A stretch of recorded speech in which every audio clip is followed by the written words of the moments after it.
Hello friends, আশা করি গল্পটি ভালো লাগবে এবং নিত্য নতুন গল্প দেখতে চাইলে চ্যানেলটি সাবস্ক্রাইব করে পাশে থাকবেন। তো চলুন গল্পটি শুরু করা যাক। বিয়ে থা 2, লেখিকা তানিহা নিভৃত প্রাণ। গল্পের প্রথম অংশ। বিয়ে করলে নিজের ভার্জিনিটি হারাতে হবে, সেই জন্যই আমি বিয়ে করব না। অ্যান্ড মোস্ট ইম্পর্ট্যান্ট ব্যাপার, বিয়ে করলে সম্পূর্ণ অপরিচিত কারো পাশে ঘুমাতে হবে। কারো ঘামের গন্ধ বা নাক ডাকার শব্দ শুনতে হবে। বিয়ের থেকে কঠিন ব্যাপার জগৎ সংসারে দুটো হতে পারে না। বিয়ে মোটামুটি কঠিন একটি বিষয় আমার মতে। সাংবাদিকের আপনি বিয়ে করছেন না কেন প্রশ্নের পরিপ্রেক্ষিতে উপরোক্ত কথাটি ছুড়ে দিল বাংলা চলচ্চিত্রের একজন স্টার নিনিকা শেখ। সাংবাদিক সহ আশেপাশে ভিড় জমানো দর্শকদের মধ্যে হইচই পড়ে গেল। কেউ কেউ নির্লজ্জ বলে আখ্যায়িত করতে ভুলল না। তাকে নিনিকার তেমন যায় আসে না। সে চোখের গগলস ঠিক করে গাড়ির ছাদের উপরের খোলা গ্লাসটা টেনে দিল, লাগিয়ে বসে পড়ল সিটে। ড্রাইভারকে গাড়ি ঘোরাতে বলে রিল্যাক্স মোডে কানে হেডফোন গুঁজে গান শুনতে লাগলো। গানটা তার সদ্য মুক্তি পাওয়া সিনেমার। নিনিকার বর্তমান বয়স 30, কিন্তু তাকে দেখে 20-22-এর মনে হয়। নিজে থেকে না বললে বয়স বোঝা দুষ্কর। শেখ বাড়িতে প্রবেশ করতেই রান্নাঘর থেকে মিথিলা বেরিয়ে এলো। নিনিকা সবে সিঁড়ি বেয়ে উপরে উঠতে চাইছিল, মিথিলার ডাকে থেমে গেল। আজ পাত্রপক্ষ আসবে, আশা করি তুমি কোনো আপত্তি করবে না। বয়স তো কম হলো না। বেঁচে থাকলে তোমাকে কারো দায়িত্বে দিতে যেতে পারলে তোমার বাবাও আমি শান্তি পাবো। নিনিকা নাক ফুলালো। একটু আগেই সে বিয়ে নিয়ে কত নেগেটিভ কথা মিডিয়ার সামনে বলে এসেছে, এখন কি না তাকে পাত্রপক্ষের সামনে বসতে হবে। বলল, আই এম সরি মা, আমি বিয়ে করব না, তুমি প্লিজ জোর করো না।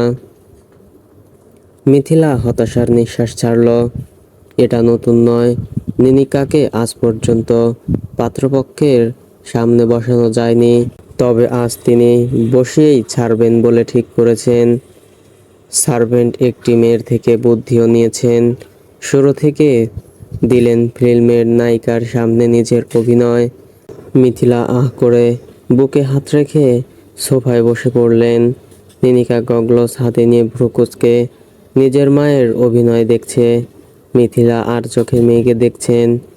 ওরে পাশানি, তোর মায়ের বুকে ব্যথা করছে, তুই আমাকে না ধরে ভ্রু কুঁচকে তাকিয়ে কি দেখিস? নিনিকা এগিয়ে এসে ধরল। মিথিলা নিজেকে ছাড়িয়ে নিলেন। আমি বলেছি বলে ধরেছিস, না হলে তো ধরতি না। তুই তোর ফিল্ম নিয়েই থাক যা, আমাকে মা ডাকবি না। মা তুমি বাচ্চামো করছো না? মিথিলা ফুঁসে উঠলেন। আমি বাচ্চামি করছি? তোর যদি মনে হয় আমি বাচ্চামি করছি তবে তাই, যা ভাগ। নিনিকা দুই হাতে জড়িয়ে ধরল। মা তুমি বুঝতে পারছো না কেন? আমি এখন বিয়ে করতে চাই না। বিয়ে জীবনের ছোট্ট একটি অংশ মাত্র, আর কিছু না। এটা না করলে কিছু হবে না।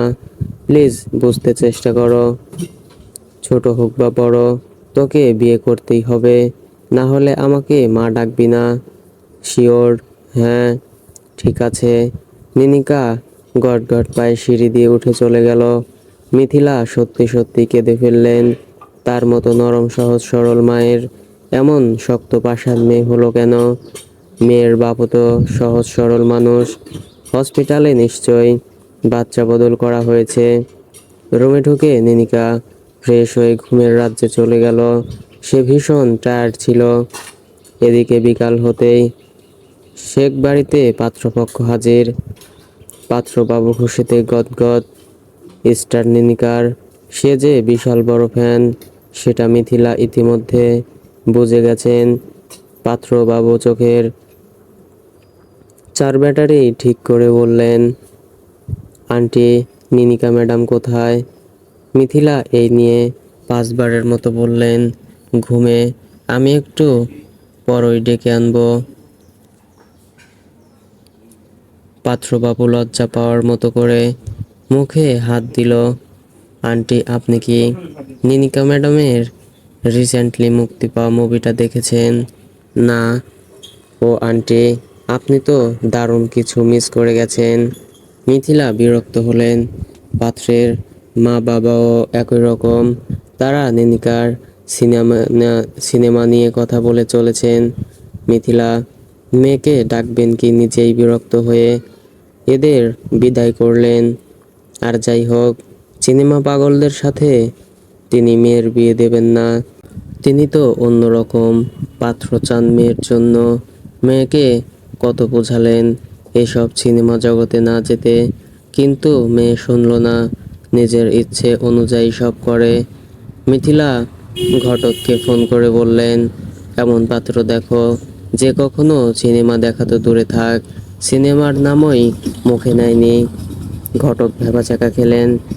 আজ্ঞে, এ যুগে তো সবাই সিনেমা দেখে, যদিও হঠাৎ কেউ পাওয়া যাবে সিনেমা দেখে না, কিন্তু সিনেমার নাম যে জানবে সেরকম কোনো নিশ্চয়তা নেই। এখন তো সবার হাতে হাতে স্মার্টফোন ম্যাডাম।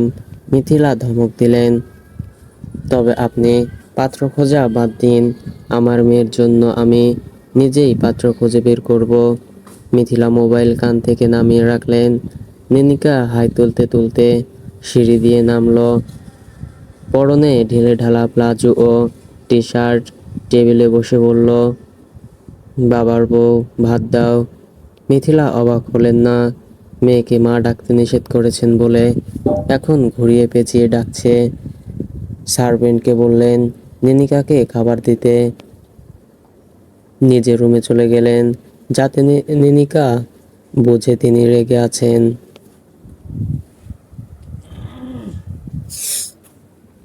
সার্ভেন্ট মেয়েটি নিনিকার অনেক ছোট। সে জিজ্ঞেস করলো, বাড়িতে কে এসেছিল রে? পাত্রপক্ষ আসছিল আপা, কিন্তু খালাম্মা তো নিজেই তাড়াইয়া দিছে। নিনিকা অবাক হলো, তোর খালাম্মা নিজেই পাত্রপক্ষ এনে নিজেই তাড়িয়ে দিল? হোয়াই? খালাম্মা স্পষ্ট কইরা কইছে, হেই তার মাইয়ারে সিনেমা পাগল অথবা সিনেমার নাম শুনেছে এরকম কারো লাগে বিয়া দিব না। পাত্রকে আপনি যেমন বিয়া বিদ্বেষী, তেমন কইরা সিনেমা বিদ্বেষী হইতে হইব।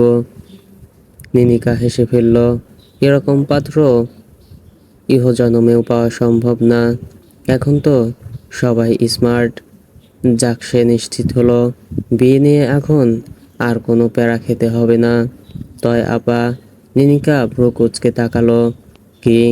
খালাম্মা কিন্তু রাইগা ওসব কইছে?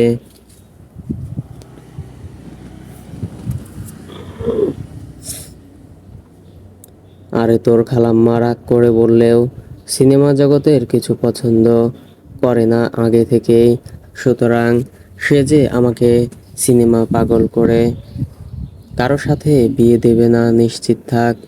আপা আরেকটা কথা কই। বল। সার্ভেন্ট মেয়েটি মুখ এগিয়ে আনলো একটু। খালারে দেখছি কার সাথে জানি ফোনে কথা কইছে আপনার ব্যাপারে। হের বন্ধু কোনো পোলার লগে আপনার বিয়া দিবার চায়। নিনিকার খাবার গলায় আটকে গেল। পানি খেয়ে নিজেকে শান্ত করে বলল, আর কিছু শুনলে আমাকে সাথে সাথে জানাবি। আমি আগামীকাল বের হয়ে যাব নতুন মুভির শুটিংয়ের কাজে, বুঝেছিস? মেয়েটি মাথা নাড়িয়ে সায় জানালো। নিনিকা খেতে খেতে বাবার বন্ধুর নাম না জানা ছেলেটিকে কিছু বিশ্রী গালি দিল। গালিগুলো এরকম, সারা দুনিয়ায় আর কোনো মেয়ে পায়নি বাবার বন্ধুর মেয়েকে বিয়ে করবে। জীবনে কি মেয়ে দেখেনি? যেই দেখেছে বাবার বন্ধুর মেয়ে সুন্দর, অমনি বিয়ে করার জন্য হাজির। সার্ভেন্ট মেয়েটিকে বলল, বুঝলি রুম্পা, বাংলাদেশের 99% পরিবারে মেয়েরা বাবার বন্ধুর ছেলে আর মায়ের বান্ধবীর ছেলের জন্য ঠিকমতো লাইফ লিড করতে পারে না। এরা যে কোথা থেকে উৎপন্ন হয়ে হুট করে বিয়ে করতে এসে পড়ে আল্লাহই জানে। রুম্পা আফসোস করে বলল, বুঝলেন আপা, আমার হেতিও আমার আব্বার ল্যাংটাকালের বন্ধুর পোলা। বাড়ির নাম বউ কথা কও। বিশাল আভিজাত্যপূর্ণ ড্রয়িং রুমে আত্মীয় স্বজনদের ভিড়। ফাহিম মাহবুবও তার স্ত্রী ধারা আহমেদের বিবাহ বার্ষিকী আজ। নিজের বয়সী কিশোরীদের সাথে গানের তালে নাচছে একটি মেয়ে, পরনে বারবি ফ্রক। মেয়েটির নাম ফারিন মাহবুব, এবারের একমাত্র রাজকন্যা। সবার মুখে হাসি থাকলেও ধারার মুখে হাসি নেই। আর মাত্র কিছু সময়, তারপরই তিনি কেক কাটবেন। তার একমাত্র ছেলে বাড়িতে নেই, বলেছিল আসতে চেষ্টা করবে। ধারা ছেলের আসার অপেক্ষায় আছেন এখনো।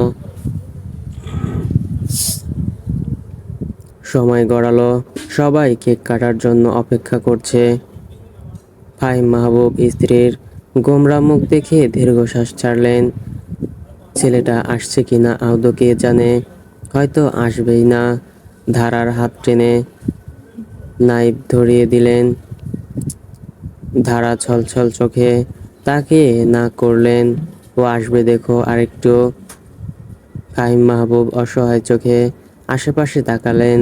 আত্মীয় স্বজনদের মধ্যে তার পুরনো কর্নেল বন্ধু তার স্ত্রী রয়েছেন। রাত বেড়ে যাচ্ছে, সবাই অনুষ্ঠান শেষ করে বাড়িতে ফিরে যাবে। আর কতক্ষণ এভাবে অপেক্ষা করাবেন? আরো 5 মিনিট সময় দেখে ধারার হাত টেনে নাইফ ধরলেন। কেকে নাইফ লাগাতেই সদর দরজা দিয়ে ঢুকলো আর্মি ইউনিফর্ম পরিহিত বলিষ্ঠ শরীরের একজন পুরুষ। ধারা তৎক্ষণাৎ হাত ছাড়িয়ে দিলেন, দৌড়ে গেলেন সেদিকে, আছড়ে পড়লেন ছেলের বুকে। ধ্রুব। ধ্রুব দু হাতে জড়িয়ে ধরল। মা, আমি এসেছি। ধারার কণ্ঠে অভিমান ঝরে পড়ল। এত দেরি করলে কেন? আরেকটুর জন্য কেক কেটে ফেলতে হতো। কেক কেটে ফেললে কিছু হতো না মা। এরকম কত কেক তুমি নিজে তৈরি করে খাইয়েছ। চাইলেই বানিয়ে আমার সামনে কাটতে পারবে যখন তখন। আজ তোমার বাবারও আমার বিবাহ বার্ষিকী বেটা। তোমরা দু ভাই বোন যদি পাশে না থাকো তো কেমন করে হবে আমাদের জীবন? তোমরা দুজনই তো আছো শুধু। I am sorry my mother. চলুন কেক কাটবেন। ধ্রুব মাকে নিয়ে কেকের সামনে দাঁড়ালো। ফাহিম মাহবুব ফারিনকে নিজের সামনে দাঁড় করালেন। মা বাবার বিবাহ বার্ষিকীর কেক হলেও ছেলে মেয়ে সহ কাটা হলো এবং এমনটাই চাইছিলেন ধারা। এবার তাকে সবচেয়ে বেশি খুশি দেখাচ্ছে। অনুষ্ঠান শেষ হওয়ার পর সবাই চলে গেলেন। বাড়িতে শুধু তারা চারজন ও একজন সার্ভেন্ট। ধ্রুবর পরনে এখনো ইউনিফর্ম। ধারা ছেলেকে তাড়া দিলেন, ফ্রেশ হয়ে এসে টেবিলে বসো ধ্রুব, তোমার পছন্দের সব কিছু রান্না করেছি। ধ্রুব হাত মুখ ধুয়ে টেবিলে বসলো। ফারিন বাবার হাতে খাচ্ছে। খাওয়ার ফাঁকে ভাইকে দেখে নিল, বলল, ইউনিফর্ম ছাড়নি কেন? ধ্রুব আর চোখে নিজের মাকে দেখে নিল, যিনি প্লেটে সব রকমের খাবার তুলে দিতে ব্যস্ত। ধারা ছেলের সামনে চেয়ার টেনে বসলেন, খাইয়ে দিতে লাগলেন। ধ্রুবর ইচ্ছে হলো না কিছু বলে মাকে এখন কষ্ট দিতে। কেমন হয়েছে ধ্রুব? সময়ের মতোই সুস্বাদু, বিশেষ করে মিট। সকালে কলেজা ভুনা করে দিব, তোমার ফেভারিট পরোটা দিয়ে খাবে। ধ্রুব চুপচাপ খেয়ে নিল। খাওয়া শেষে যখন সবাই সোফায় বসলো তখনই সে বলল, আমার আসলে ছুটি নেই মা, আর্জেন্ট বলে এসেছি। এখনই ফিরে যাওয়ার জন্য রওনা হতে হবে। তবে কথা দিচ্ছি, কয়েক মাস পর ছুটি পেলে পুরোটা সময় বাড়িতে থাকবো। তোমার হাতের সুস্বাদু খাবার খাবো, ফ্যামিলি ট্যুরেও যাব। ধারা ইতিমধ্যে কেঁদে ফেলেছেন। ধ্রুব হাঁটু গেড়ে বসলো, দুহাতে মুখ তুলে ধরলো। প্লিজ মা, তুমি যদি না বুঝো কে বুঝবে বলো তো? আমি যদি না যাই তবে কথা রাখা হবে না। তুমি তো সেরকম শিক্ষা আমাকে দাওনি বলো। ধারা নাক টেনে বললেন, সাবধানে যেও, তাড়াতাড়ি ফিরবে কিন্তু। ধ্রুব জড়িয়ে ধরল, কয়েক মাস পরই ফিরবো, এবং তাড়াতাড়ি ফিরবো কথা দিচ্ছি। ফারিন পেছন থেকে জড়িয়ে ধরে বলল, মিস ইউ ভাইয়া। ফারিনের গালে টান পড়ল। Miss you too my little sister. বোনের জন্য কি আনবো?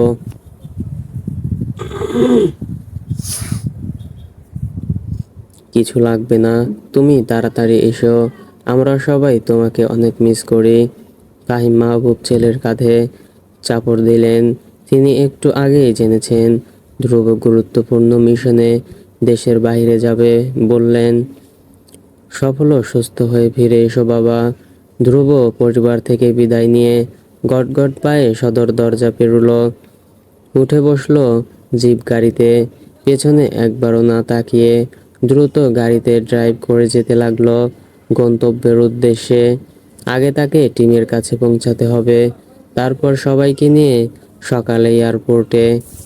ধারা গোমরা মুখে ফাহিম মাহবুবকে বললেন, তোমার বন্ধুকে না করে দাও, বলো কয়েক মাস পর সব হবে, ধ্রুব ফিরলেই। ফাহিম মাহবুব চিন্তিত হলেন। সে না হয় বলবো, ধ্রুব রাজি হবে তো? সেটা কিভাবে বলবো? ছেলেটার সাথে তো ঠিক করে দুটো কথাও বলতে পারলাম না। ভাবলাম সকালে ধীরে সুস্থে সব বলবো। সব হলো তোমার দোষ, নিজের মতো আমার ছেলেকেও বানিয়েছো। ফাহিম মাহবুব কোনো কথা বললেন না, চুপ করে শুনতে লাগলেন। শেখবাড়ি অন্ধকার। ধীরে ধীরে পা ফেলে ট্রলি হাতে নিয়ে সিঁড়ি দিয়ে নামলো নিনিকা। সদর দরজার সামনে রুম্পা দাঁড়িয়ে আশেপাশে সতর্ক দৃষ্টিতে তাকাচ্ছে। নিনিকা ফিসফিস করে বলল, রুমে চিরকুট রেখে গেছি, মাকে যে কোনো বাহানায় সেটা দেখিয়ে দিবি ব্যাস। রুম্পা হ্যাঁ বলল। নিনিকা টলি টেনে নিয়ে বের হয়ে গেল সদর দরজা দিয়ে। গাড়িতে উঠে স্পিড তুলে ছুটল গন্তব্যের উদ্দেশ্যে। আগামীকাল ভোরে রওনা হওয়ার কথা থাকলেও সে আজই রওনা হচ্ছে। রুম্পার মাধ্যমে খবর পেয়েছে তার বাবা বন্ধুর ছেলের সাথে একমাত্র মেয়ের কাবিনের বিষয়ে সব ঠিকঠাক করে ফেলেছেন গোপনে, এবং সেটা আগামীকাল হওয়ার সম্ভাবনা আছে। সেই জন্য সে সকালে নয়, এই মধ্যরাতেই বের হয়েছে।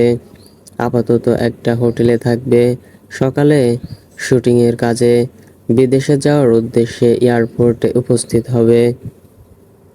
নেনিকা বের হয়ে যেতেই সিঁড়ি দিয়ে নামলেন মিথিলা। রুম্পা চমকে গেল। মিথিলা হাসলেন, তোর আপা আর তুই একই রকম ছাগল বুঝলি। নিনিকার সাথে যার কাবিন হওয়ার কথা সে ব্যস্ত, সেই জন্য কাবিনের ডেট পেছানো হয়েছে। ততদিনে তোর আপা বাড়িতে ফিরে আসবে বিদেশের শুটিং শেষ করে। রুম্পা মাথা নিচু করে রইল।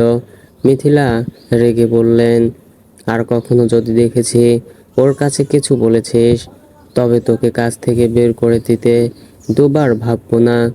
আর কখনো যেন হাঁড়ি পাততে না দেখি, বেয়াদব কোথাকার। মিথিলা গটগট পায়ে উপরে উঠলেন। ফাইলে চোখ রাখা রমজান শেখ বললেন, তোমার মেয়ে পালিয়েছে, সে আর বলতে। এই নিয়ে কতবার? মিথিলা একটু ভাবলেন, গুনে দেখিনি, যতবারই কিছু করার চেষ্টা করেছি ততবারই পালিয়েছে। রমজান শেখ হাসলেন, পালাতে দাও, ঘরে তো ফিরতেই হবে। তুমি মেয়েটাকে জোর দিয়ে কিছু বলো না, না হলেও কখনো এসব করার সাহস পেত না শেখ বাবু। ও মিথি, মেয়েকে জোর করতে তো পারবো না, আমরা সিদ্ধান্ত নিতে পারবো, কিন্তু এখানে তার মতামতেরও বিষয় আছে। তার উপর যদি চাপিয়ে দিতে চেষ্টা করি তবে সে সুখী হবে না। এরা কি তোমার মেয়ে বুঝে? না বুঝলে তো বারবার পালাতো না। সে ভেবে নিয়েছে আমরা তাকে জোর করে বিয়ে দিয়ে দিব। তারপরেও তুমি ওকে কিছু বলো না। সে বুঝতে পারবে যখন আমরা তার মতামত চাইব তখন। আপাতত যা ভাবছে ভাবতে দাও। হসপিটালে কি বাচ্চা পালিয়েছিল? রমজান শেখ অদ্ভুত চোখে তাকালেন। হোয়াট? শাহজালাল আন্তর্জাতিক বিমানবন্দরে ভিড় জমেছে। নেনিকা বিরক্তিতে চোখ মুখ শক্ত করে রেখেছে। বাড়ি থেকে পালিয়ে যাওয়ার পর তার ঘুম হয়নি। মাথা ব্যথায় মনে হচ্ছে চিত হয়ে পড়ে যাবে যে কোনো সময়। তার উপর চারিদিকের এমন হইচই তার মাথা ব্যথা আরো বাড়িয়ে দিচ্ছে। গেটের বাহিরে মিডিয়াকে সামলাচ্ছেন ডিরেক্টর। নেনিকার পাশে দাঁড়িয়ে আছে তার সিনেমার নায়ক নির্ঝর আব্রাহাম। সেও যে মারাত্মক বিরক্ততা নেনিকা বুঝতে পারছে। ইতিমধ্যেই আব্রাহাম কয়েকবার বলে ফেলেছে, মিস নেনিকা, মাথা ধরে যাচ্ছে। আপনি ঠিক আছেন কিভাবে এখনো?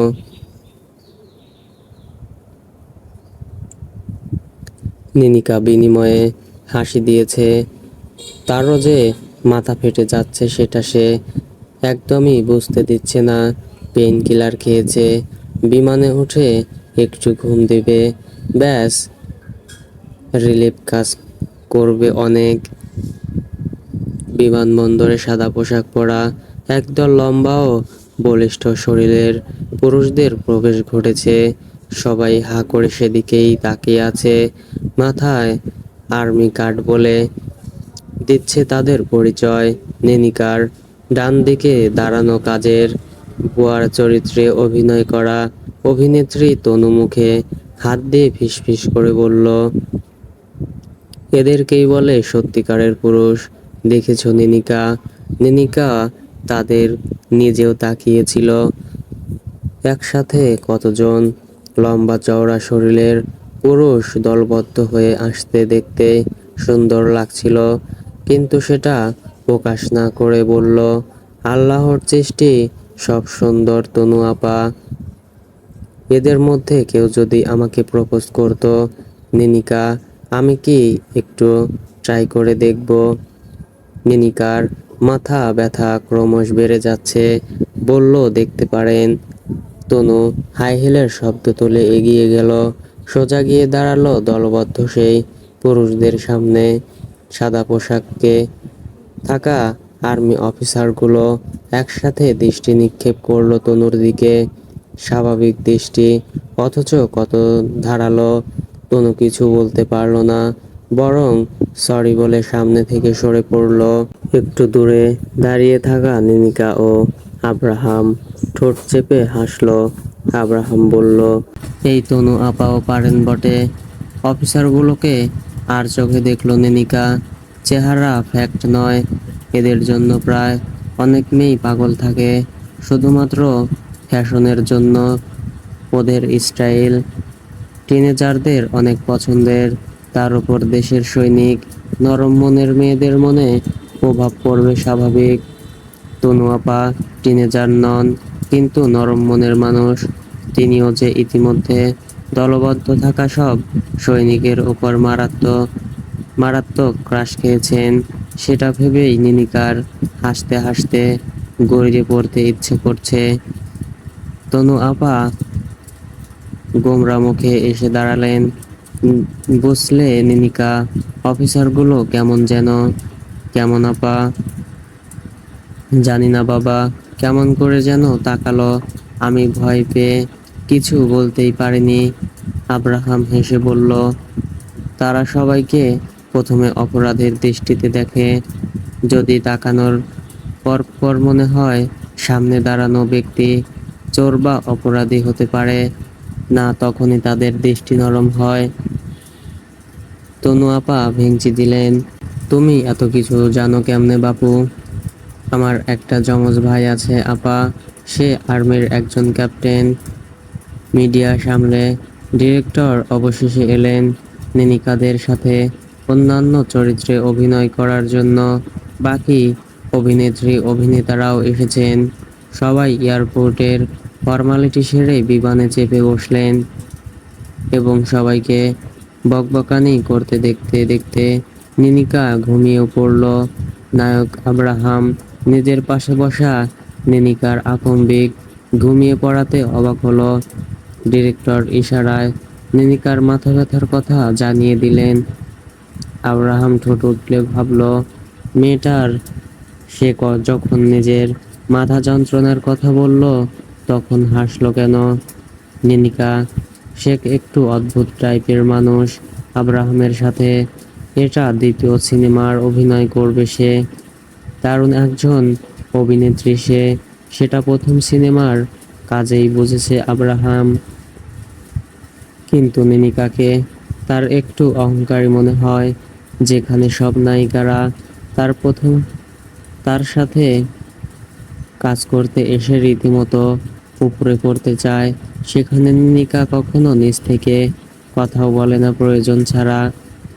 আপনি ছাড়া কখনো তুমি বলেছে বলে আব্রাহাম মনে করতে পারছে না তারা সমবয়সী। নিজের এই কেরিয়ারে আব্রাহাম অসংখ্য নায়িকার বেড অফার রিজেক্ট করেছে। কারণ আছে অবশ্য, তার প্রেমিকা আছে এবং সেই প্রেমিকাকে নিয়েই সে হ্যাপি। অন্য কোনো নারীর সান্নিধ্য তার প্রয়োজন হয় না। নিনিকাকে এদিক থেকে আব্রাহামের ভালো লেগেছে। অযথা ঘেঁষাঘেঁষি সে নিজেও পছন্দ করে না। এমনি সিনেমায় অভিনয় করা ঘনিষ্ঠ কোনো দৃশ্য দেখলে তার প্রেমিকা খাওয়া দাওয়া বাদ দিয়ে তার সাথে কথা বলা বন্ধ করে দেয়। স্কুল লাইফের প্রেমিকাকে নিয়ে আব্রাহাম বরাবরই ভীষণ চিন্তিত থাকে। থাইল্যান্ডের এয়ারপোর্টে যখন সবাই নামলো তখন তনু আপা মৃদু চিৎকার করে উঠলেন, নিনিকা, লোক, সেই অফিসারগুলো।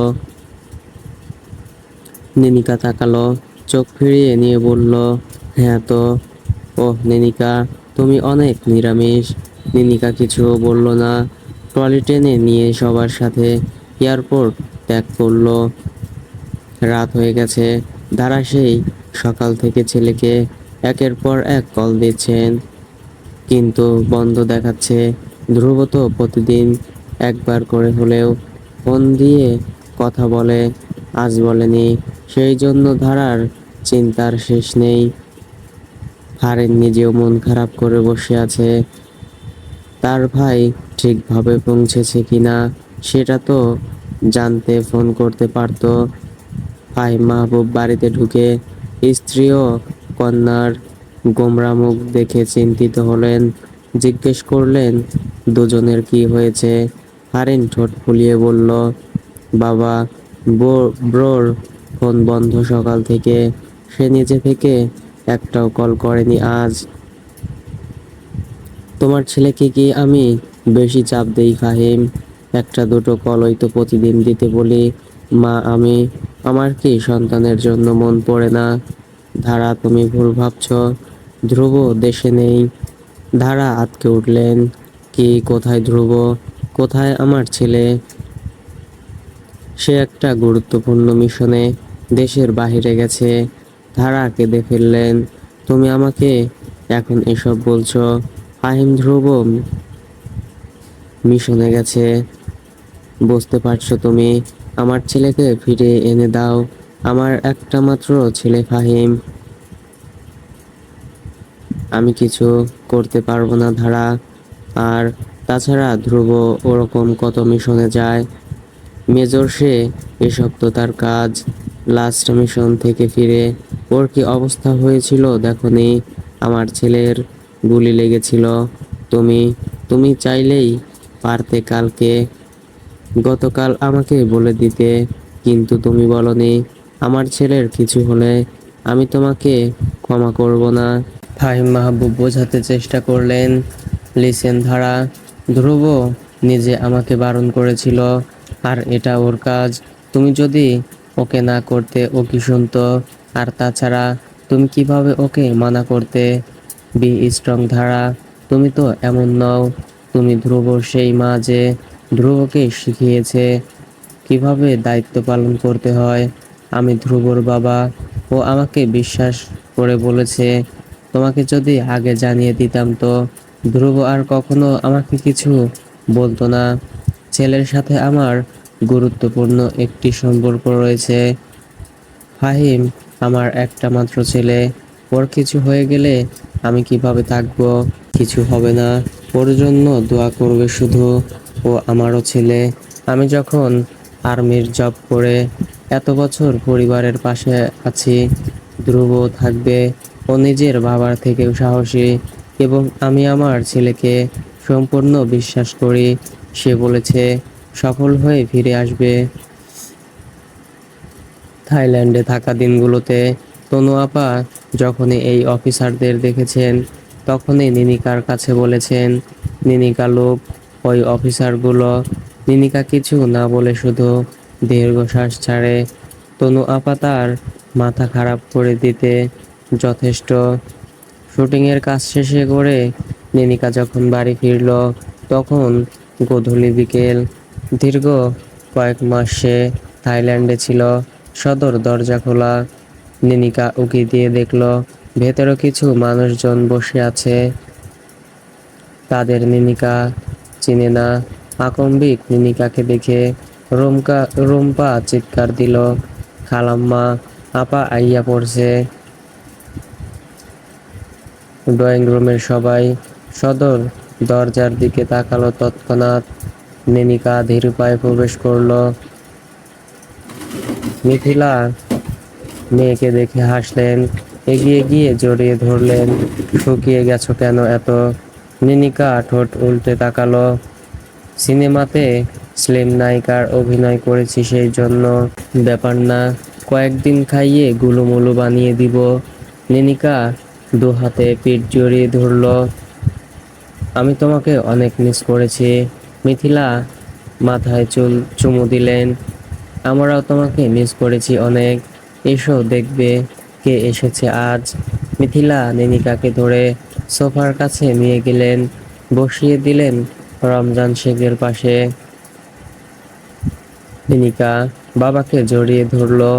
রমজান শেখ মেয়েকে আগলে নিয়ে সামনে বসা ব্যক্তিদের উদ্দেশ্যে বললেন, নিনিকা মাত্রই এলো থাইল্যান্ড থেকে, শুটিংয়ের কাজে গেছিল। আর নিনিকা মা ওনারা হলেন তোমার আঙ্কেল ও আন্টি, পাশে তাদের মেয়ে ফারিন। পরিচিত হও মা। নিনিকা পরিচিত হলো। ধারা নিনিকাকে টেনে নিজের পাশে বসালেন। মাশাল্লাহ, একেবারে মোমের পুতুল তুমি মা। ছবি ও সিনেমার থেকে সামনাসামনি তোমাকে বেশি সুন্দর লাগে। আপনারাও অনেক সুন্দর এবং ভালো আন্টি। আমি ফ্রেশ হয়ে আপনাদের সাথে এসে জয়েন করি। ধারা হাসলেন, অবশ্যই ফ্রেশ হয়ে এসো, আমরা অপেক্ষা করব। নিনিকা ফ্রেশ হতে চলে গেল। পেছনে রুম্পা ট্রলে নিয়ে যেতে লাগলো। রুমে ঢুকতেই রুম্পা ফিসফিস করে বলল, আপা ওনারা হলেন খালুর বন্ধু ও বন্ধুর বউ, সাথে তাদের মেয়ে। ওরকম শুদ্ধ করেই কথা বলবি সব সময়। নিনিকা রুম্পার বলা কথা খেয়াল করেনি হয়তো। রুম্পা আবার বলল, আপা ওনারা তারা যার ছেলের সাথে আপনার বিয়ে হবে। নিনিকা চমকে তাকালো। কি? রুম্পা মাথা নাড়ালো। আজ আপনি আসবেন সেই জন্য খালু তাদের আসতে বলেছে, যাতে আপনার সাথে দেখা হয়ে যায়। নিনিকার আগে ফুসফুস করতে করতে ফ্রেশ হয়ে বের হলো। চেহারার রিয়াকশন ঠিকঠাক করে হেসে হাসি ঝুলিয়ে নিচে নামলো। জীবনে প্রথমবার পাত্রপক্ষের সামনে বসতে হয়েছে তাকে। টেবিলে সকলের সাথে বসে খাওয়া দাওয়া করলো। সবার সাথে হাসি মুখে কথা বলল। মিথিলা মনে মনে স্বস্তির নিঃশ্বাস ছাড়লেন। নিনিকা অভিনয় করেই হোক হাসছে তো, না হলে পাত্রপক্ষের সামনে নিনিকা কোনো সিন ক্রিয়েট করলে তাদের মান সম্মান থাকতো না। সন্ধ্যার পর পাত্রপক্ষ বিদায় নিলেন। ফারিন যাওয়ার আগে নিনিকার গাল টেনে দিয়ে বলল, তুমি একদম মোমের মতো। নিনিকা সোফায় শান্ত হয়ে বসে আছে। রমজান শেখ ও মিথিলা একে অপরের দিকে তাকালেন।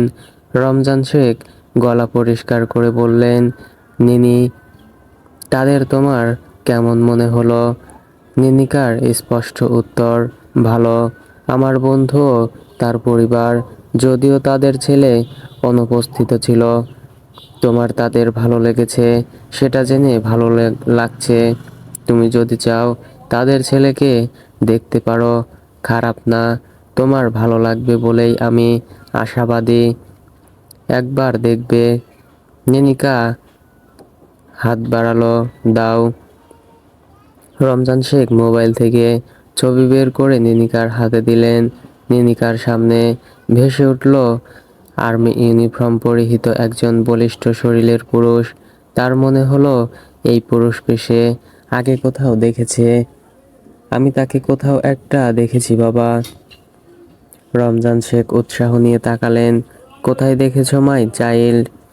মিথিলার চোখে মুখে কৌতূহল। রুম্পা নিজেও অবাক চোখে তাকিয়ে আছে। নিনিকা সবার চাহনি দেখে একটু ভড়কে গেল। সবার ভাবনার জল ঢেলে দিয়ে বলল, দেখেছি হয়তো আসা যাওয়ার পথে, আমি ঠিক মনে করতে পারছি না। মিথিলা মেয়ের পাশে বসলেন। একটু মনে করতে চেষ্টা কর না মা। নিনিকা ঠোঁট কামড়ে ভাবল, বলল, যাওয়ার সময় এয়ারপোর্টে সাদা পোশাক পরা একদল ডিফেন্স অফিসার দেখেছিলাম। তনু আপাকে তো চিনোই, সে ওদের উপর ক্রাশ। সারাক্ষণ ওদের কথা কানের কাছে বকবক করেছে। আমরা যখন থাইল্যান্ডের এয়ারপোর্টে নামি তখনও তাদের তনু আপা দেখেছেন। এবং যে কটা দিন ছিলাম তনু আপা মাঝে মধ্যে তাদের দেখেছেন, সেরকম বলেছেন। আমি তেমন করে তাকিয়ে দেখিনি।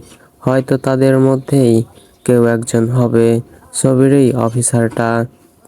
মিথিলার মুখে হাত।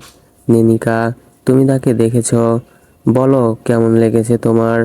রমজান শেখ মুখ লুকিয়ে হাসলেন। নিনিকা বিরক্ত হয়ে বলল, মা, আমি তাকে তেমন করে দেখিনি। এমনকি শিওর না তিনি ওই অফিসারদের মধ্যে ছিলেন কিনা। আমার কাছে সব কিছু অস্পষ্ট। তবে তোমাকে কথা দিচ্ছি, পরের বার দেখা হলে একটা ছবি তুলে নিয়ে আসব প্রমাণ হিসেবে, যাতে তুমি দেখতে পারো। মিথিলা মুখ বাঁকালেন। এখন দেখো ভালো করে, সুপুরুষ একজন, তোমার তাকে পছন্দ হচ্ছে না। মা, তাকে অপছন্দ হওয়ার কোনো কারণ নেই। পৃথিবীর সব মানুষকেই আমার পছন্দ। আরে ওই পছন্দ বলছি না, আমরা চাই তুমি তাকে বিয়ে করো। নিজের জন্য তোমার তাকে পছন্দ কিনা? নিনিকা নিজের বাবার দিকে তাকালো। রমজান শেখ বুঝিয়ে বললেন, দেখো মা, আমরা আজ আছি, কাল নাও থাকতে পারি। তোমার এই ছেলেটাকেই বিয়ে করতে হবে, তেমন কোনো বাধ্যবাধকতা নেই। তুমি চাইলেই তাকে রিজেক্ট করে দিতে পারো। তবে আমরা কিন্তু থেমে থাকবো না। একের পর এক পাত্র তোমার সামনে হাজির করব। কারণ বাবা মা হিসেবে আমাদের দায়িত্ব অনেক। এরকম একের পর এক পাত্র দেখতে দেখতে তুমি অতিষ্ঠ হয়ে একসময় বিয়ে করে ফেলবে। কিন্তু তখন সেই পাত্র যদি এই পাত্রের মতো না হয়। আমি কি তোমাকে বোঝাতে পেরেছি নিনি? তোমার হাতের মোবাইলে থাকা ছবির ছেলেটিকে আমি চোখ বন্ধ করে সবার থেকে বেশি বিশ্বাস করতে পারবো। কারণ তাকে আমি দেখেছি, চিনেছি। সে নিঃসন্দেহে এ পর্যন্ত দেখা সব পাত্রের থেকে ভালো। এবং আমি মনে করি আজ যদি তুমি তাকে রিজেক্ট করো, তবে ভবিষ্যতে পাত্রের অভাব না হলেও একজন বিশ্বস্ত মানুষের অভাব থেকে যাবে। আমি এত নির্ভয়ে তোমাকে আর কারো হাতে তুলে দিতে পারবো না। আমার চিন্তা থাকবে তোমাকে নিয়ে সব সময়। ভেবেচিন্তে উত্তর দিও মা আমার। আমরা তোমার খারাপ চাই না, এবং আমি জানি তুমি একসময় অবশ্যই বিয়ে করতে রাজি হবে। বিয়ে যেহেতু করবেই, এখনই না হয় যোগ্য কাউকে করো। নিনিকার মস্তিষ্কে রমজান শেখের এক একটা কথা প্রতিধ্বনির হতে লাগলো। মিথিলা বিস্ময় নিয়ে নিজের স্বামীকে দেখছেন। এই লোক কত সহজ করে নিনিকার মস্তিষ্কে সবকিছু ভরে দিল। মিথিলা জানেন এবার নিনিকা ভাবতে বাধ্য হবে। নিনিকা আর চোখে হাতে রাখা মোবাইলের ছবিটার দিকে তাকালো, বলল, আমাকে ভাবতে দাও বাবা। রমজান শেখ মেয়েকে জড়িয়ে ধরলেন। অবশ্যই আমার মা, তুমি ধীরে সুস্থে ভাবো, কোনো তাড়াহুড়ো নেই। খেয়ে দিয়ে রাতে নিনিকা যখন রুমে আসলো, তখন তার ফোনে মেসেজের নোটিফিকেশনের শব্দ হলো। বাড়িতে থেকেও রমজান শেখ মেসেজ দিয়েছেন, পাথরের বিষয়ে সব কিছু পাঠিয়েছেন, সাথে ছোট একটি মেসেজ লিখেছেন, নিনিকা আমার বুদ্ধিমতী মেয়ে, আমি জানি তুমি সঠিক সিদ্ধান্ত নেবে। বাবা তোমার সিদ্ধান্ত জানার অপেক্ষায়, তোমার উপর আমার ভরসা আছে মা আমার। নিনিকার ঠোঁটে হাসি ফুটল। পাত্রের নাম ধ্রুব মাহবুব, বয়স 32-এর কাছাকাছি, পেশায় আর্মি অফিসার, আপাতত একটি মিশনে থাইল্যান্ডে আছে। নিনিকার ভ্রু কুঁচকে গেল। তার মানে যাকে নিনিকা দেখেছে সেই এই লোকটা। নিনিকা তনু আপাকে সব কিছু পাঠালো মেসেজে। ধ্রুবর ছবি দেখে তনু আপা লিখেছেন, ও মাগো নিনিকা, এটা তো ওই অফিসারদের মধ্যে একজন। নিনিকা লিখল, হ্যাঁ তনু আপা। নিনিকা, তুমি কি তার উপর ক্রাশ? হঠাৎ তার ছবি পাঠালে যে, আর তুমি ছবিটা পেয়েছো কিভাবে? নিনিকা ধীরে সুস্থে লিখল, বাবার বন্ধুর ছেলে। ও মাই গড, সেই বন্ধুর ছেলে যার সাথে তোমাকে বিয়ে দিতে চায় তোমার পরিবার? হ্যাঁ আপা, এটা তিনিই। নিনিকা উত্তরের অপেক্ষা করল। ওপাশ থেকে বড়সড় মেসেজ পাঠাবেন হয়তো তনু আপা। টাইপিং দেখাচ্ছে। তনু আপার মেসেজ এলো, আই এম সো এক্সাইটেড নিনিকা, তোমার সাথে অনেক মানাবে। তুমি নিশ্চিন্তে চোখ বন্ধ করে তাকে বিয়ে করে ফেলতে পারো। যদি না করো তবে আমাকে একটু চান্স করে দিও। মেসেজটা পড়ে নিনিকার চোখ বড়সড় হয়ে গেল। নাক ফুলিয়ে কিছুক্ষণ তাকিয়ে থেকে লিখল, বাবার আমার ওপর অনেক ভরসা। তার বুদ্ধিমান মেয়ে যে প্রস্তাবটা ফিরিয়ে দেবে না সেটা তিনি জেনে রিল্যাক্সে বসে আছেন তনু আপা। তার মানে তুমি বিয়েটা করছো? নিনিকা উত্তর দিল না আর। মোবাইল রেখে শুয়ে পড়ল। ঘুম দরকার। লম্বা জার্নি করে শরীরে অনেক ক্লান্তি ভর করেছে। বউ কথা কও বাড়ির সামনে থামল জিপ গাড়িটি। শার্ট প্যান্ট পরা বলিষ্ঠ শরীরের পুরুষটি সদর দরজা দিয়ে ঢুকতে ঢুকতে উচ্চস্বরে ডাকলো মা। ধারা দুপুরের জন্য রান্না করছিলেন। কানে মা ডাকটা আসতেই দৌড়ে বের হলেন কিচেন থেকে। ততক্ষণে ধ্রুব ড্রয়িং রুমে চলে এসেছে। ধারা আছড়ে পড়লেন ছেলের উপর। ধ্রুব আমার বাবা। ধ্রুব আগলে নিল, সোফায় বসে বলল, কেমন আছো মা? ধারা চোখের পানি ঝরালেন। ধ্রুবর মুখে তার হাতের বিচরণ চলছে। তাকে দেখে ভালো লাগছে। এতদিন এক ধরনের চিন্তার মধ্যে থাকতাম বলে। তুই ফিরবি? ফারিন ও ফাহিম মাহবুব বাহিরে ছিলেন। দুজন বাড়িতে ঢুকেই দেখলেন ধ্রুব সোফায় বসে আছে। ফারিন উচ্চ স্বরে ডাকলো, ব্রো। ধ্রুব হাত বাড়ালো। ফারিন দৌড়ে এলো। ফাহিম মাহবুব ছেলের পাশে বসলেন। মাথায় হাত বুলিয়ে দিয়ে বললেন, তোমার এই সাফল্য আমি অনেক খুশি এবং গর্বিত ধ্রুব। ধারা টেবিলে খাবার এনে রাখছেন। প্রশ্ন করলেন, কিসের কথা বলছো? ধ্রুব বলল, থাইল্যান্ডের মিশনে সাকসেস হওয়ার জন্য প্রমোশন হয়েছে মা। ধারা বিস্ময় নিয়ে বললেন, তার মানে? ফাহিম মাহবুব হেসে বললেন, তোমার ছেলে এখন আর্মির ক্যাপ্টেন থেকে একজন মেজর হয়ে গেছে। ফারিন কংগ্রেস জানালো, ধারা কপালে আদর দিলেন। এভাবেই জয়ী হও আমার বাবা, তোমার এই সাফল্য আমরা অনেক খুশি হয়েছি, যদিও তোমাকে নিয়ে ভয়ও থাকে। ধ্রুব হাসল, কোনো ভয় নেই মা, আমাদের সব কিছু পূর্ব নির্ধারিত করা, আমার ভাগ্যে যেভাবে যা লেখা আছে সব হবে, তুমি শুধু দোয়া করবে ব্যাস। বহুদিন পর টেবিলে একসাথে বসেছে সবাই। ধারা ছেলেকে যত্ন করে খাওয়াচ্ছেন, এটা ওটা তুলে দিচ্ছে, পাশে বসেছেন। ধ্রুব খেতে খেতে বলল, তুমিও খাওয়া শুরু করো মা, কিছু লাগলে আমি নিতে পারবো। কতদিন তোকে যত্ন করে পাশে বসিয়ে খাওয়াতে পারিনি ধ্রুব। ফারিন খেয়ে ধ্রুবর লাগেজ খুলে বসলো। ধ্রুব থাইল্যান্ড থেকে কি কি এনেছে দেখতে বসলো। সোফায় বসে থাকা ধ্রুবকে ধারা ঘুমিয়ে রেস্ট নিতে বললেন। ধ্রুব ঘুমাতে চলে গেল। তার ঘুম ভাঙলো সন্ধ্যার দিকে।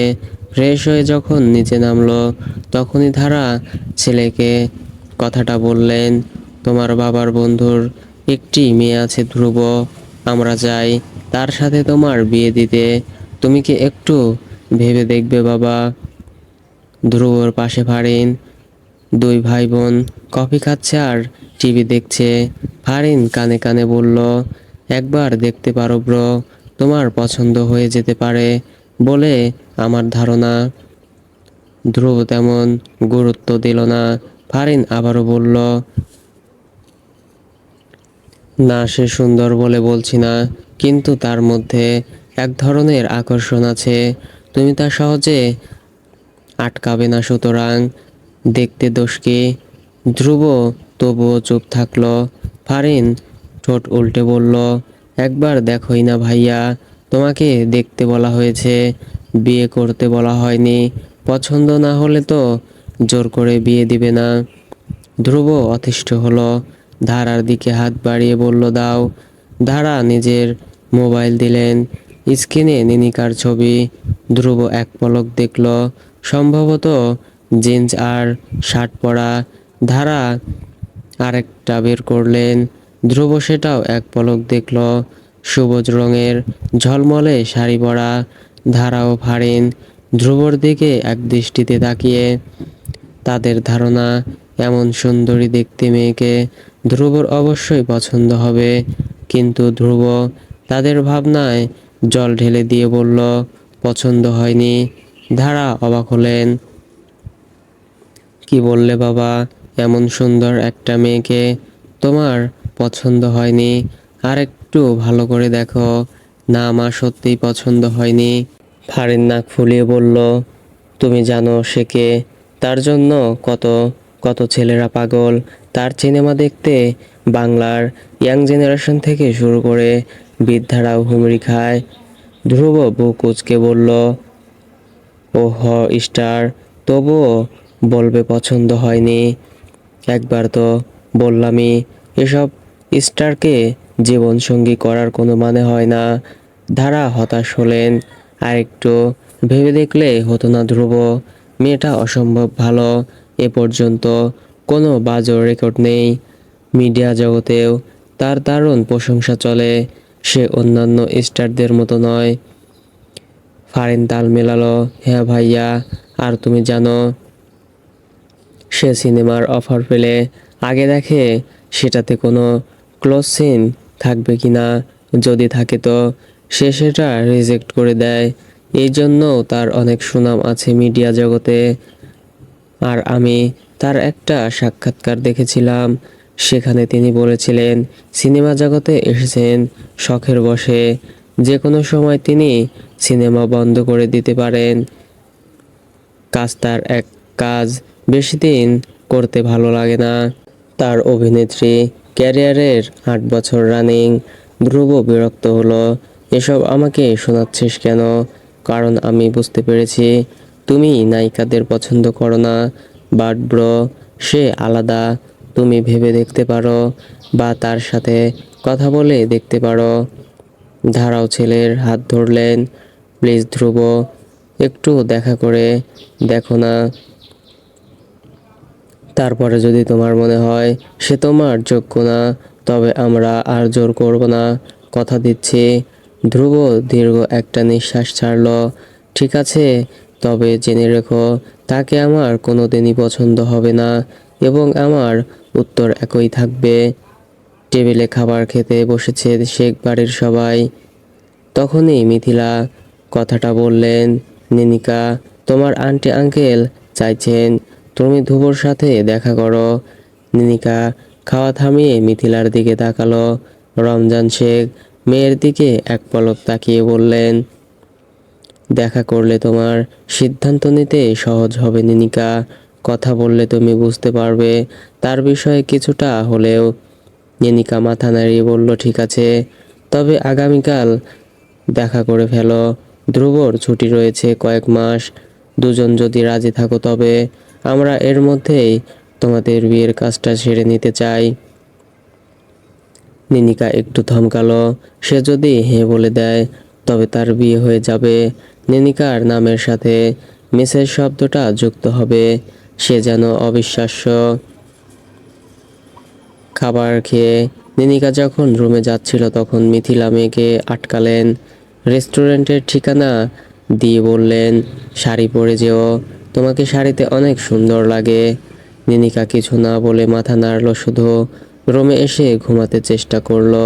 সে জানে ভোর হলেই মিথিলা তাকে ডেকে তুলবেন, তারপর শাড়ি গহনার মাঝে বসিয়ে দিয়ে বলবেন, দেখো তোমা, তোর কোনটা পছন্দ হয়। নিনিকার ভাবনা সত্যিই প্রমাণ করে দিয়ে মিথিলা ভোরে নিনিকাকে ডেকে তুললেন।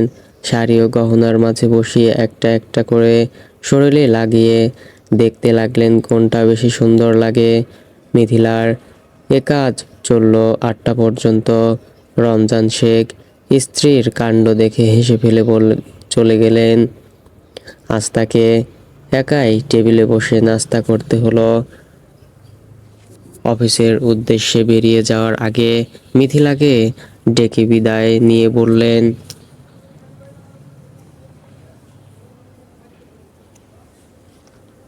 ওকে কোনো প্রকার চাপ দিও না।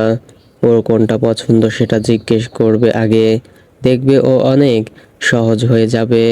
আজকালকার ছেলেমেয়েরা বিয়েকে এক প্রকার ভয়ের চোখে দেখে। নিনি ও ব্যতিক্রম নয়। আমাদের ওর সাথে সহজ আচরণ করতে হবে যাতে ওর কখনোই মনে না হয় বিয়ে একটা ঝামেলা। মিথিলা মুগ্ধ হয়ে শুনলেন। চুল ঠিক করে দিয়ে বললেন, তুমি এত সুন্দর করে কথা বলো কিভাবে? নেঘে মোটিভেশনাল স্পিকার হিসেবে ভালোই নাম কামাতে পারবে। রমজান শেখ না হেসে পারলেন না। পরিবারের কাউকে না কাউকে মোটিভেশনাল স্পিকার হতে হয়, বুঝলে মেয়ের আম্মু? এটা কি নিয়ম শেখ বাবু? না, এটা নিয়ম নয়। তবে তুমি খেয়াল করে দেখবে প্রত্যেক পরিবারেই একজন করে মোটিভেট করা মানুষ থাকে। আমি সেরকমই কেউ হতে চেষ্টা করছি যাতে আমার মেয়ের জীবনটা গুছিয়ে দিতে পারি সুন্দর করে। এবং আমি এটাও জানি মেয়ের মাকেও আমাকেই সামলাতে হবে। মেয়ের মাও মেয়ের মতো একটু অদ্ভুত। রমজান শেখ অফিসে চলে গেছেন। মিথিলা আবারও নিনিকার রুমে গেলেন। সারা সাদা জামদানি শাড়ি হাতে ধরিয়ে দিয়ে বললেন, এটা বর্মা, তোকে সাদাতেই বেশি সুন্দর লাগে। নিনিকা সুন্দর করে গুছিয়ে শাড়ি পরল। এর ফাঁকে মিথিলা মুখে তুলে নাস্তা খাইয়ে দিয়েছেন। নিনিকার কানে ডায়মন্ডের সাদা টপ পরিয়ে দিয়ে বললেন, কোনো স্বাদ ছাড়াই আমার মেয়েকে কত সুন্দর লাগছে, আমারই নজর লেগে যাচ্ছে। নিনিকা একটু হাসলো। বাবা তো আর এমনি এমনি বলে না আমি তোমার মতো হয়েছি। তুই আমাকেও ছাড়িয়ে গেছিস বুঝলি। মা এরকমই, সিম্পলই থাক, সাধারণই সুন্দর। মিথিলা মাথা নাড়লেন। অবশ্যই, কৃত্রিম কোনো কিছু দেওয়ার দরকার নেই। একটু লিপ বাম দিতে পারিস আর চুলগুলো গুছিয়ে দিয়ে আয়। চুল গাছানো শেষে মিথিলা সাদা কারুকাজ করা চুড়ি পরিয়ে দিলেন দুহাতে। গলায় ছোট্ট সিম্পল একটি সাদা পাথরের চিকন চেইন। মিথিলা একটু আফসোস করে বললেন, নাক ছিদ্র করাবো তোর বুঝলি। এখন যদি একটা ডায়মন্ডের ছোট নাকফুল পরতি তো আরো সুন্দর লাগতো। ঠিক আছে, করব। মিথিলা খুশি হলেন। নিনিকার আচরণের পরিবর্তন এসেছে। যে মেয়ে পাত্রপক্ষ আসবে শুনলেই তুলকালাম করত, সে পাত্রের সাথে দেখা করতে যাচ্ছে, নিজ থেকে আগ্রহ দেখাচ্ছে সব কিছুতে। যদিও আগ্রহটা সামান্য, তবুও মিথিলার কাছে তা বড় কিছু। তার বিশ্বাস নিনিকা আজ দেখা করে এসে হ্যাঁ বলে দিবে। নিনিকা সাদা হাই হিল ও ব্যাগ বের করে বলল, মা দেখো তো এগুলো ঠিকঠাক মানাবে কিনা। ধ্রুব রেডি হচ্ছে, ফারিন বিছানায় বসে দেখছে। ধ্রুবর ড্রেস সেই পছন্দ করে দিয়েছে। ধ্রুব কেমন যেন নির্লিপ্ত, কোনো রকম আগ্রহ সে দেখাচ্ছে না। ফারিন মনে মনে বলল, একবার দেখা তো করো বাছাধন, এমনভাবে পা পিছলে পড়বে না, কোনোদিন উঠতে পারবে না। ধ্রুব রেডি হয়ে বের হয়ে যাচ্ছে। ফারিন পেছন থেকে তাড়াতাড়ি গিয়ে সামনে দাঁড়ালো। তুমি আমাকে না বলে চলে যাচ্ছ কেন? ধারা সোফায় বসে টিভি দেখছিলেন। ধ্রুবকে নামতে দেখে উঠে দাঁড়ালেন, মুখে হাত বুলিয়ে বললেন, সাবধানে যেও। তাকে নিয়ে আসতে পারলে নিয়ে এসো, আমাদের সাথে কিছু সময় কাটিয়ে যাবে, তার ভালো লাগবে। ধ্রুব মাথা নাড়ল। ফারিন ঠোঁট বাঁকিয়ে বলল, যাও যাও, মনে থাকে যেন। তুমি বলেছ উত্তর একই থাকবে। ধারা চোখ রাঙালেন। ধ্রুব কঠিন দৃষ্টিতে তাকালো। উত্তর একই থাকবে বলেছি, তার মানে একই থাকবে, দেখে নিস। হ্যাঁ হ্যাঁ, আমিও দেখব। তুমি যদি উত্তর একই রেখে ভাব দেখাও, তবে তার কিছু আসবে যাবে না, তার জন্যে পাথরের অভাব হবে না বুঝলে। ধ্রুব রেগে গেল। মা ধারা ফারিনের মুখ চেপে ধরলেন, তুই সাবধানে যা বাবা, ওর কথায় কান দিস না। রেস্টুরেন্টের একটি টেবিলে 5 মিনিট ধরে বসে আছে ধ্রুব। বারবার ঘড়ির দিকে চোখ বোলাচ্ছে। 11টা বেজে গেছে। মায়ের বলা সুন্দরীর কোনো দেখা নেই এখনো। আরও 10 মিনিট সময় গড়ালো। তখনই রেস্টুরেন্টের সামনে থামলো একটি কালো গাড়ি। ধ্রুব কাচের ফাঁক দিয়ে দেখল সাদা শাড়ি পরিহিত একজন রমণী এগিয়ে আসছে, মুখে মাস্ক ও চোখে রোদ চশমা। রমণীটি ধ্রুবর বুক করা টেবিলের কাছে এসে থামলো। চেয়ার টেনে বসে রোদ চশমা খুলে এক পলক তাকালো। মাস্ক খুলে যখন আবারও তাকালো, তখনই ধ্রুব থমকালো। বুক টিপ টিপ করছে তার। রমণীটি ঠোঁট প্রসারিত করে বলল, হাই, আমি নিনিকা শেখ। ধ্রুবর মুখটা হাও হয়ে আছে, এক দৃষ্টিতে তাকিয়ে পরখ করছে নিনিকাকে। মুখে কোনো প্রসাধনী নেই, গাল নাকে গোলাপি আভা। ফারিনের কথা মনে হতেই গলা শুকিয়ে গেল তার। ফারিন বলেছিল মোমের পুতুল। ধ্রুবর মনে হলো তার সামনে সত্যিই মোমের তৈরি কেউ বসে আছে। সাদা শাড়িতে স্নো হোয়াইট লাগছে। নিনিকা ধ্রুবর কোনো উত্তর না পেয়ে একটু নার্ভাস ফিল করলো। এরকম আগ বাড়িয়ে কথা বলাটা হয়তো ঠিক হয়নি। সামনের মানুষটা নিজ থেকেও কিছু বলছে না, শুধু তাকিয়ে আছে। ধ্রুবর তাকানোর স্থায়িত্ব 30 মিনিটেরও বেশি ছিল। তারপর সে মুখ খুলল, আপনি ভালো আছেন? নিনিকা কি বলবে ঠিক বুঝতে পারল না। এতক্ষণ পর একটা প্রশ্ন ছুড়ে দিল, কি অদ্ভুত। আমি আলহামদুলিল্লাহ ভালো আছি, আপনি? ধ্রুব উত্তর দিল না, বলল, আপনি কি বিয়েতে রাজি? নিনিকা এবার পুরোপুরি নার্ভাস হয়ে গেল। এই উত্তরটা সে নিজের মা বাবাকেও দেয়নি। ধ্রুব উত্তরের আশায় তাকিয়ে আছে। সেটা আমি বাসায় গিয়ে জানিয়ে দিব। উত্তরে স্পষ্ট হলো কিনা বোঝা গেল না। ধ্রুব উঠে দাঁড়ালো, আপনি বাসায় চলে যান। নিনিকা শুধু অবাক হচ্ছে, জীবনে প্রথমবার পাত্রের সাথে দেখা করতে এসেছিল সে।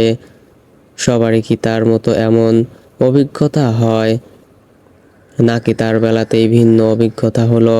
নেনিকা উঠে দাঁড়ালো। আমার মনে হচ্ছে আপনি প্রস্তাবে রাজি নন, বা আপনাকে জোর করে পাঠিয়ে দেওয়া হয়েছে আমার সাথে দেখা করার জন্য। আপনি যদি ফ্যামিলির জন্য না করতে না পারেন, তবে আমাকে মেসেজে বলে দিবেন, আমি বাকিটা দেখে নিব। আসছি। নিনিকা মাস্ক লাগিয়ে চলে গেল। ধ্রুব হতভম্ব চোখে তাকিয়ে থাকলো। এমন অদ্ভুত সাক্ষাৎকার তার জীবনে প্রথম। মেয়েটাকে দেখার পর থেকে সে নিজেই বেশি নার্ভাস হয়ে গেছে। সো ফ্রেন্ডস, ভুল ত্রুটি হলে ক্ষমার দৃষ্টিতে দেখবেন, এবং নিত্য নতুন গল্প দেখতে চাইলে চ্যানেলটি সাবস্ক্রাইব করে পাশেই থাকবেন। এতক্ষণ সাথে থাকার জন্য ধন্যবাদ।